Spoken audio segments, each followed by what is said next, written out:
Live from Fargo and serving you on TV, online, and on the go. This is Valley News Live at 10. We found through our research that somebody knew what was about to happen, or at least they knew that there was an issue. CNN is reporting more than 20 school shootings so far this year, and now there's a plan to prevent more from happening. New guidelines have been released by the U.S. Secret Service to stop potential massacres before they start. Valley News Team's education reporter Veronica Marshall examines the guidelines and the role we all play in ending school violence. But we all have children too, so it's very real to us. School shootings create scars that stretch across the nation. For the Secret Service, they've also created a desire to do better. After the tragic incident at Marjorie Stoneman Douglas High School in Parkland, Florida, we knew that we needed to get out something quickly. So we wanted to update our research and guidance and just push out a easy to read and easy to understand guide that communities could follow in a hope for preventing targeted school violence. The Secret Service says it released the guide over the summer so districts could put plans in place before school starts again. We checked in with our local districts, but Fargo, West Fargo, and Moorhead Public Schools say they're still reviewing the 23-page document. The Secret Service's new guide features 8 steps to keep schools safe, with a special focus on early intervention for the entire community. This guide takes a much more multidisciplinary approach.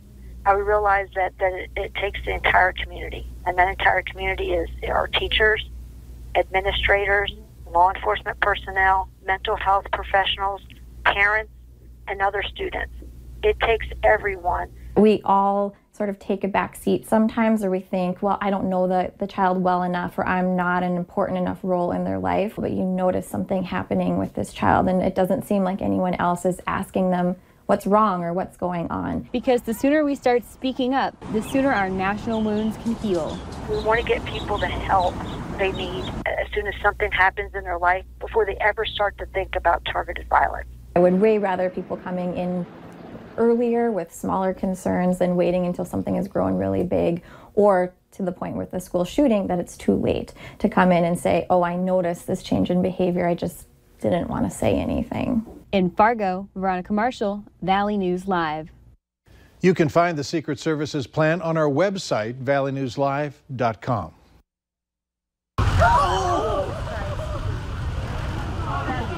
Sighs of relief tonight as the bear that was on the loose in University Park near the UND campus, safe and sound. After one last shot of tranquilizer, the bear appeared to be out cold. That's when authorities tied a rope around its leg and lowered it to the ground, where it was brought into a trailer. We're now told that the bear is in the hands of the North Dakota Game and Fish Department. A UND professor assisting in the bear's capture says it isn't unusual to see wild bears popping up in the Grand Forks region.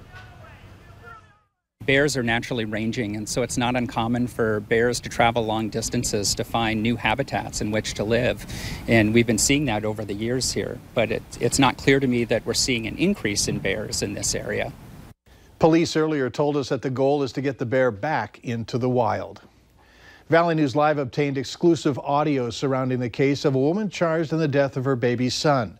We recorded phone conversation involving 25-year-old Justice Lang. The Carrington woman told authorities that she could not recall a 4-day span of where she left her 4-month-old son, Tier, whose body was found a week ago, Saturday, near a slough in rural Stutsman County after a 2-day search. This phone conversation involves a so-called close friend of Lang, who told us that the two talked while Justice was in the hospital before she talked with authorities. During that call, Lang states she remembers laying in a field with a slough nearby, and her baby was crying. So I took a little bit of water on I had a headband and a pink headband, and I would get that wet and I would dab it on his lips. And I would sit in the water with him, and he would come back too. She also talked about her decision to leave the baby when it appeared to be dead. We have more from the phone conversation attached to this story on our website, valleynewslive.com. Meanwhile, Lang remains in jail on $250,000 bond. She is charged with manslaughter and child neglect. If convicted, she could spend 15 years in prison. We now know the names of the 3 people killed in a head-on crash on I-29 in the southern part of the valley yesterday. Authorities say 15-year-old Connor Radke of West Fargo lost control of the pickup he was driving, overcorrected, crossed the median, and hit the car coming from the other direction. He remains in the hospital tonight.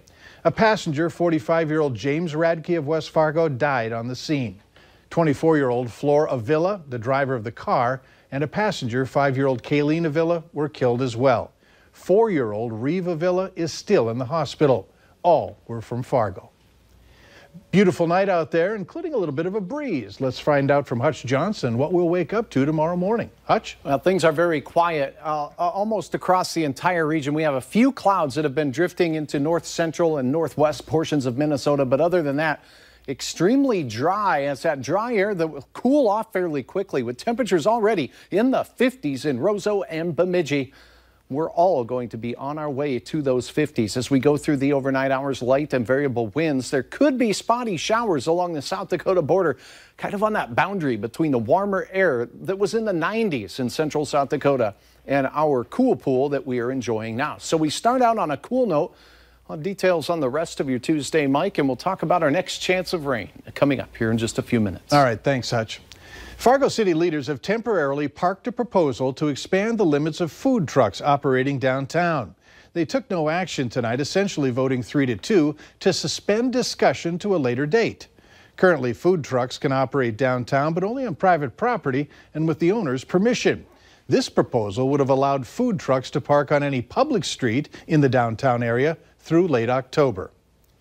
A Minneapolis daycare owner was sentenced to 10 years of probation for trying to kill a toddler in her home by hanging him from a noose. The 43-year-old was sentenced after earlier pleading guilty to attempted murder and third-degree assault. She also pleaded guilty to criminal vehicular operation for hitting a pedestrian, a bicyclist, and another driver as she fled from her home in a minivan in November of 2016. The complaint said a father was dropping off his son at the home when he saw the toddler hanging from a noose in the basement. He released the child and fled with him. Meanwhile, the 16-month-old boy did survive, and the people hurt during the chase all survived their injuries. If you or someone you know buys their kids clothing from Gymboree, stick around for details on today's reboot after financial difficulties. Up next, think it's hard to find a job? Try finding someone to fill a job opening.